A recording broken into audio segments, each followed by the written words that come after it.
Hello everyone, welcome to cap academy. So network theory में हम लोग स्टेडी स्टेट एसी एनालिसिस का numerical discussion कर रहे थे, ठीक है। तो उसी को हम आगे बढ़ाते हुए नेक्स्ट क्वेश्चन देखते हैं। Question number 13, in the circuit shown in figure the VS has the phase angle of with dash with respect to VL। तो यहाँ पे क्या मांगा है, तो आपको एक सर्किट यहाँ पे गिवन है। तो इस सर्किट में VL जो है वो मेरा इंडक्टर के अक्रॉस का वोल्टेज है एंड VS जो है वो सोर्स वोल्टेज है। तो यहाँ पे क्या फाइंड आउट करना है, आपको फाइंड आउट करना है what is the angle between VS and VL, source voltage and in voltage across my inductor. Okay, तो ध्यान से देखिए, ये जो सर्किट आपको गिवन है ये सर्किट है आपका एक RL सर्किट। ओके, तो RL सर्किट में मेरे को रेजिस्टेंस का वैल्यू गिवन है, इंडक्टेंस का वैल्यू VL का वैल्यू हम निकालेंगे। तो what is my VL value, तो मैं यहाँ पे बोलूंगा the VL is equal to I into XL। Okay, तो ये हो जाएगा VL का वैल्यू। तो अगर इसका फेजर फॉर्म में हम लिखेंगे तो VL is equal to I XL। Angle कितना होगा, अगर सीरीज सर्किट है यहाँ पे तो करंट को मैं लूंगा यहाँ पे रेफरेंस, तो यहाँ पे ये हो जाएगा 90 डिग्री, क्रॉस 90 डिग्री। अगर करंट को मैं रेफरेंस ले लूंगा तो क्या होगा, मेरा एंगल 90 डिग्री आएगा। क्लियर? ओके, तो चलिए, तो यहाँ पे अगर इसका फेजर डायग्राम हम ड्रॉ करेंगे तो एक बार फेजर डायग्राम ड्रॉ करते हैं। तो फेजर डायग्राम में क्या होगा, मैं करंट को यहाँ पे रेफरेंस ले रहा हूँ, ठीक है, करंट। ओके, तो करंट के साथ ये होगा क्या, इन फेज होगा, जो वोल्टेज होगा VR, let this voltage is VR voltage. Okay, and current के साथ ये 90 डिग्री लीड करेगा, जो मेरा आएगा voltage across my inductor. Okay, और ये दोनों VR एंड VL का जो रिजल्टेंट वोल्टेज होगा, this resultant voltage is my VS। Okay, ये हो जाएगा हमारा VS voltage. Clear? This is my VL value. Okay, चलिए, तो ये हो गया। तो ये जो एंगल है ये 90 डिग्री है, ये जो एंगल है let this angle is phi. Okay, this is my VS। Okay, चलिए, तो अभी फाई का एंगल आ गया। तो अभी देखिए, अभी हम क्या करेंगे, फाई का एंगल निकालेंगे, क्योंकि यहाँ पे जो करंट है मेरा, ये करंट के साथ ये जो वोल्टेज VL है ये 90 डिग्री एंगल कर रहा है, ठीक है। तो मैं यहाँ पे फाई का एंगल निकालूंगा, तो what is my phi angle, तो फाई एंगल मैं बोल सकता हूँ फाई इज इक्वल टू कितना, tan inverse VL by VR, VL by VR। Okay, तो इसको मैं क्या लिख सकता हूँ, tan inverse XL by R। Okay, what is my XL value, तो tan इनवर्स XL का वैल्यू गिवन है मेरा 10। ओके, देन R का वैल्यू गिवन है कितना, 17.32। चलिए, तो यहाँ पे मेरा फाई का वैल्यू कितना आएगा, what is my phi value, तो tan इनवर्स 10 डिवाइडेड बाय 70.32, तो इसका वैल्यू आएगा मेरा 30 डिग्री। ओके, तो फाई का वैल्यू यहाँ पे मिल गया। तो अगर मैंने कहा फाई का वैल्यू यहाँ पे मिल गया तो मैं easily angle between VL and VS निकाल सकता हूँ। तो ध्यान से देखिए क्या है, तो ये फाई का वैल्यू है that is my 30 degree. Okay, ये पूरा एंगल है मेरा कितना, 90 डिग्री। ये पूरा एंगल है that is the angle between VR and VL is 90 degree. Angle between VS and VR is my 30 degree. और क्या मेरे को क्वेश्चन में मांगा है कि the angle between VL and VS, VL and VS क्या होगा, तो VL टोटल होगा 90 डिग्री, मैं बोलूँगा 90 डिग्री माइनस, तो ये एंगल मेरे को फाइंड आउट करना है, what is this angle, 90 degree minus 30 degree, ये हो जाएगा हमारा 60 डिग्री। ओके, तो ये एंगल कितना आएगा मेरा, ये एंगल मेरा आएगा 60 डिग्री। ओके, तो मैं यहाँ पे बोल सकता हूँ द VS है the phase angle of 60 degree with respect to VL। Okay, so this is question number 13। चलिए नेक्स्ट क्वेश्चन देखते हैं। तो नेक्स्ट क्वेश्चन क्या बोल रहा है, क्वेश्चन नंबर 14, तो for the circuit shown in figure determine the current I।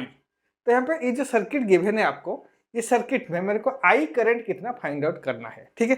तो गिवन क्या है मेरा, रेजिस्टेंस का वैल्यू यहाँ पे गिवन है, ओके। देन इंडक्टर और कैपेसिटर के एक्रॉस में वोल्टेज यहाँ पे गिवन है। तो इसका मतलब क्या है, यहाँ पे मेरे को वी एल गिवन है, that is equal to 200 volt, and V C given है, that is my 200 volt. Clear. तो यहाँ से क्या मेरे को मिल रहा है, तो V L is equal to V C, okay. तो voltage across inductor is equal to voltage across capacitor. This condition is called resonance condition, resonance condition, okay. तो रेजोनेंस कंडीशन हम डिस्कशन अभी तक नहीं किए हैं, लेकिन मैं आपको बोला था जब सीरीज आरएलसी सर्किट और पैरेलल आरएलसी सर्किट में आपको डेरिवेशन किया था, उस टाइम मैं बोला था जब voltage across capacitor is equal to voltage across inductor हो जाएगा, तब जाके हमारा रेजोनेंस कंडीशन आएगा। तो रेजोनेंस कंडीशन में क्या होगा, मैं बोला था आपको जो सर्किट है, the circuit will behave as a resistive circuit, okay. तो इसका मतलब क्या होगा, ये पूरा जो सर्किट होगा it is a resistive circuit, resistive circuit, और यहाँ पे इंडक्टर और कैपेसिटर का इफेक्ट ही नहीं आएगा। क्लियर। तो इसका मतलब अगर मैं यहाँ पे करंट का वैल्यू निकालूँ, what is my I current, तो I is equal to V by Z, V by Z. तो यहाँ पे वी जेड का वैल्यू क्या है, वी बाई आर बोल सकता हूँ जेड, क्योंकि मेरा यहाँ पे इंडक्टर और कैपेसिटर का इफेक्ट ही नहीं आएगा, क्योंकि this is a resonance condition, okay. तो V by R, what is my voltage value, it is 100 at an angle 0 degree divided by R is my 5, that is equal to 20 at an angle 0 degree ampere. This is my current, okay, this is my current. So this is the question number 14, okay।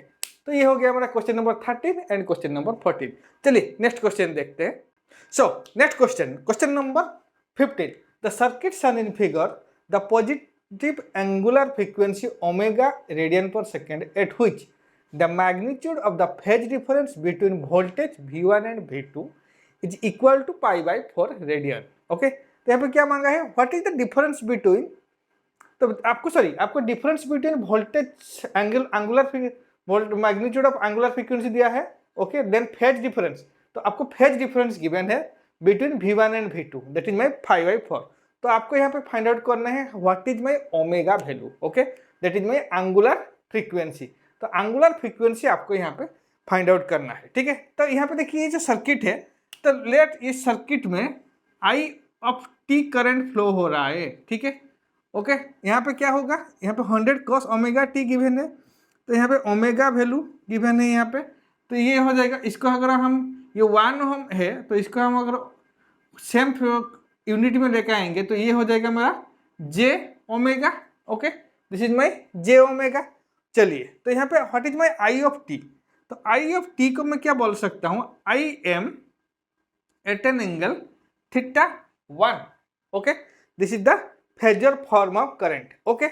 and what is my z, तो यहाँ से मेरे को z1 का value मिलेगा, तो let this one is my z1, that is 1 ohm, and what is my z2 का value मिलेगा 1 plus j omega, that is equal to root over of 1 plus omega square at an angle, इसको मैं लिखूंगा theta 2, okay.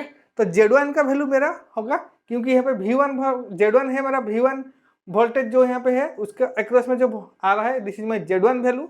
तो Z1 is equal to 1 ohm, and Z2 is my resistor and inductor, that is 1 plus j omega, okay. तो इसके बीच में angle को मैं लिया हूँ थीटा 2। चलिए, तो यहाँ से मैं इजीली थीटा 2 का वैल्यू निकाल सकता हूँ। तो थीटा 2 वैल्यू क्या होगा, what is my theta 2, tan inverse VL by VL by VR, और मैं इसको बोलूंगा ओमेगा L बाई R। तो ओमेगा बाई 1 थीटा 2 का वैल्यू, क्लियर। तो थीटा 2 का वैल्यू यहाँ पे आ गया।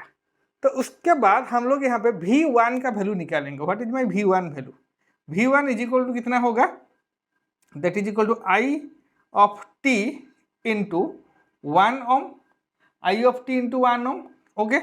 तो क्या मैं इसको लिख सकता हूँ आई एम इंटू 1 को, okay, at an angle theta 1, okay. तो this is my V1 value, and what is my V2 value.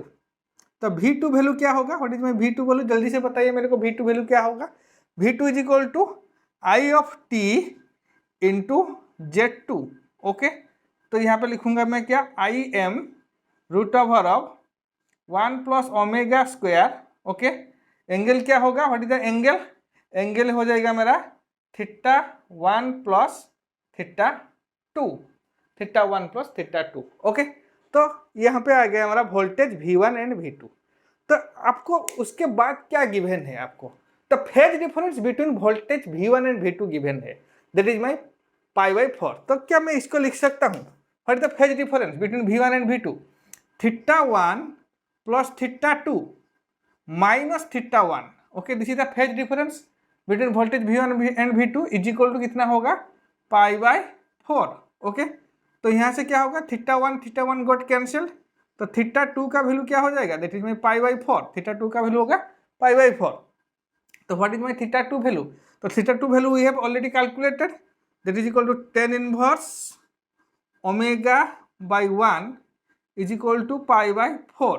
Okay, तो यहाँ से मेरे को ओमेगा वैल्यू मिल जाएगा, that is equal to 1 radian per second, sorry 1 radian, second नहीं होगा क्योंकि ओमेगा का वैल्यू है ना, sorry 1 radian per second, 1 radian per second, क्योंकि यहाँ पे आपको ओमेगा वैल्यू मांगा है angular frequency, that is radian per second में आप कैलकुलेट करोगे। ठीक है, सो this is my radian, omega value 1 radian per second. तो यहाँ पे क्या हो रहा है, आपको यहाँ पे वोल्टेज V1 एंड V2 आपको निकालना है, वोल्टेज एंड V1 V2। तो आपको गिवन क्या है, आपको क्वेश्चन में गिवन है the phase difference between voltage and V1 and V2 given है। तो आपको एक बार वोल्टेज V1 एंड V2 निकालने के बाद उसका जो फेज एंगल आएगा उसको माइनस करने के बाद उसका वैल्यू आपको गिवन है π/4। ओके, तो उसको अगर इक्वेट कर देंगे तो मेरे को यहाँ पे ओमेगा का वैल्यू मिल जाएगा, that is 1 radian per second. So this is my question number 15। चलिए नेक्स्ट क्वेश्चन देखते हैं। So next question number 16। तो क्वेश्चन नंबर 16 क्या है, तो find the current through the inductor. तो यहाँ पे देखिए, तो यहाँ पे एक कॉम्प्लेक्स सर्किट गिवन है, आपको देख के लग रहा होगा this is a complex circuit. ठीक है, तो अगर यहाँ पे उसको यहाँ पे मैं सॉल्व करने जाऊँ तो आपको 2 ही स्टेप में ये सॉल्व हो जाएगा। ठीक है, तो यहाँ पे क्या गिवन है, ध्यान से देखिए क्वेश्चन में। तो आपको गिवन है इंडक्टर, कैपेसिटर एंड रेजिस्टर, तीनों का तीनों गिवन है एलिमेंट। ओके, तो यहाँ पे क्या मांगे हैं, find the current through the inductor. तो यहाँ पे इंडक्टर के अक्रॉस में करंट, तो यहाँ पे इंडक्टर के अक्रॉस में करंट क्या है, I2। तो आपको यहाँ पे I2 करंट कितना फाइंड आउट करना है। ठीक है, चलिए, तो इसको अगर फाइंड आउट करने के लिए तो मैं यहाँ पे बोलूँगा let this is A node X। Okay, तो एक बार हम क्या करेंगे, केसीएल अप्लाई करेंगे। कहाँ पे केसीएल अप्लाई करेंगे, एट नोड X। तो नोड X में अगर मैं केसीएल अप्लाई करूँ तो ध्यान से देखिए तो क्या होगा, तो देखिए यहाँ पे 1 एम्पियर करंट इनकमिंग है और I2 एम्पियर यहाँ पे आउटगोइंग है। तो यहाँ से कितना करंट आउटगोइंग होगा, तो 1 माइनस I2। तो यहाँ पे क्या होगा, तो मैं बोलूँगा द करंट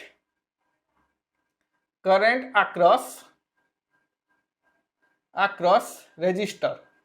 तो रेजिस्टर क्या होगा, बोलिए जल्दी से, that is 1 minus I2 ampere, this is the current across resistor 1 ohm. Okay, तो यहाँ से मेरे को ये ब्रांच का भी करंट मिल गया, इसका भी करंट मेरे को पता है, इसका भी करंट पता है। ठीक है, चलिए, तो उसके बाद हमको क्या फाइंड आउट करना है, what is my I2 value. तो I2 वैल्यू फाइंड आउट करने के लिए मैं क्या करूँगा, यहाँ पे जो क्लोज लूप है, देखिए ध्यान से, यहाँ पे जो क्लोज लूप है, इस क्लोज लूप में अगर मैं एक बार KVL अप्लाई कर दूँ तो मेरे को यहाँ पे मिल जाएगा क्या, I2 का वैल्यू। चलिए, तो यहाँ पे क्या करेंगे, अप्लाई, नंबर 2 क्या होगा, अप्लाई KVL। ओके, तो एक बार KVL अप्लाई करेंगे तो क्या होगा मेरा KVL, that is my 1 at an angle 0 degree minus 1 at an angle 0 plus ये हो जाएगा कितना, 1 whole into 1 minus I2 minus JI2। Okay, this is my KVL equation, ये पूरा KVL घूम जाएंगे। ठीक है, तो यहाँ से ये दोनों कैंसिल आउट हो जाएगा। ओके, तो यहाँ से मेरे को I2 का वैल्यू मिल जाएगा, what is my I2 value. तो I2 वैल्यू अगर इसको सॉल्व करके मैं I2 वैल्यू निकालूंगा तो इसका वैल्यू होगा कितना, 1 by 1 plus j ampere, 1/1 plus j ampere. Okay, so this is my I2 value. तो यहाँ पे कौन सा आंसर मेरा, कौन सा ऑप्शन मेरा सही आंसर है, तो option C is my correct answer, that is 1/1 plus j. Okay, तो यहाँ पे देखिए, तो आपको देख के लग रहा होगा कि ये कॉम्प्लेक्स नेटवर्क है, तो उसको मैं कैसे सॉल्व करूँ। तो एक बार आप सॉल्व करना स्टार्ट कीजिए, तो आपको चीज़ें क्या होगा, आसान होते होते चला जाएगा। ठीक है, तो this is my question number 16। चलिए नेक्स्ट क्वेश्चन देखते हैं, क्वेश्चन नंबर 17। और क्वेश्चन नंबर 17 मेरा, ये जो सर्किट अभी हम लोग डिस्कशन कर रहे थे, जो कि मेरा फेजर डायग्राम, फेजर डायग्राम का लास्ट क्वेश्चन होगा, उसके बाद हम लोग डिस्कशन करेंगे power in AC circuit. Okay, चलिए लास्ट क्वेश्चन डिस्कशन कर लेते हैं, that is my question number 17। So question number 17 क्या बोल रहा है, ए टू फेज लोड ड्रॉज ए फॉलोइंग फेज करंट। तो यहाँ पे दो फेज है जो कि मेरा करंट ड्रॉ कर रहा है, that is I1t is equal to Im sin omega t minus φ1 and I2t is equal to Im cos omega t minus φ2। Okay, this current are balanced. तो यहाँ पे क्या दिया हुआ है, जो करंट होगा मेरा, जो दो फेज है मेरा, अगर दो फेज होगा, दो फेज में करंट ड्रॉ हो रहा है, तो ये दोनों के दोनों फेज अगर बैलेंस्ड होगा करंट, तो तब जाके क्या होगा, where the φ1 is equal to dash. अगर करंट बैलेंस होगा तो φ1 का वैल्यू किसके साथ सेम होगा, चार ऑप्शन गिवन है।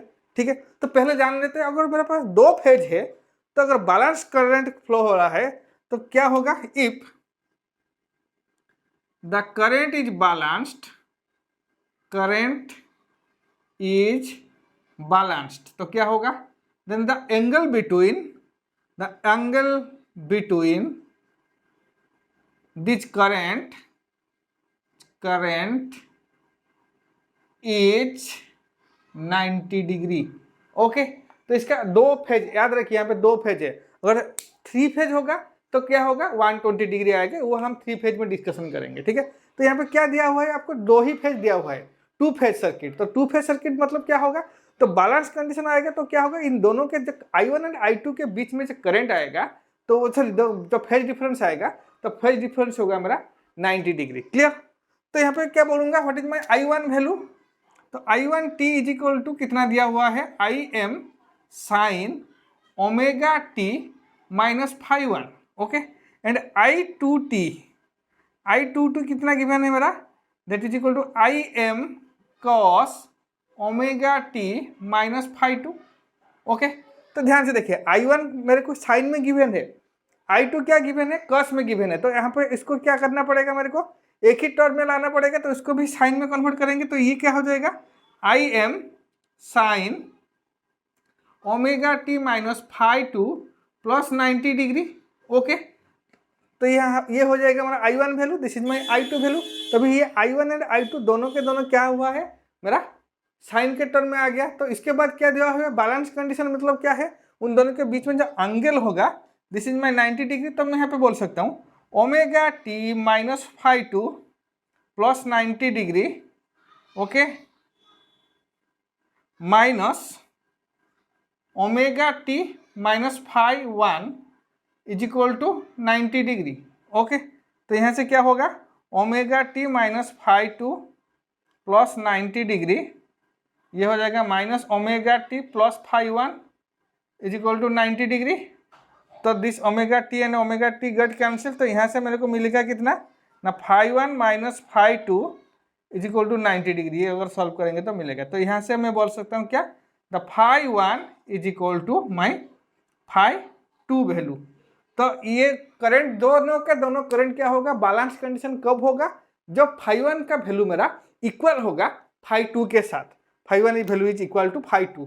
सो this is option B is my correct answer. Clear, तो this is the previous year GATE question. तो यहाँ पे ध्यान रखना, क्या चीज यहाँ पे ध्यान रखना है आपको एक दो फेज दिया है, टू फेज सर्किट दिया हुआ, आपको कंडीशन पता होना चाहिए, if the two phase circuit is given then what is my balance condition. तो अगर बैलेंस कंडीशन होगा तो क्या है, दोनों के दोनों करंट के बीच में क्या कितना डिग्री फेज शिफ्ट आएगा, 90 डिग्री फेज एंगल आएगा। ठीक है, तो यहाँ पे 90 डिग्री फेज शिफ्ट आएगा, उसको हम सॉल्व करके φ1 इज इक्वल टू φ2 निकाल रहे हैं। तो अगर φ1 is value is equal to φ2 value होगा, then I will say these two current are in balance condition in two phase circuit. Okay, so this is my question number 17.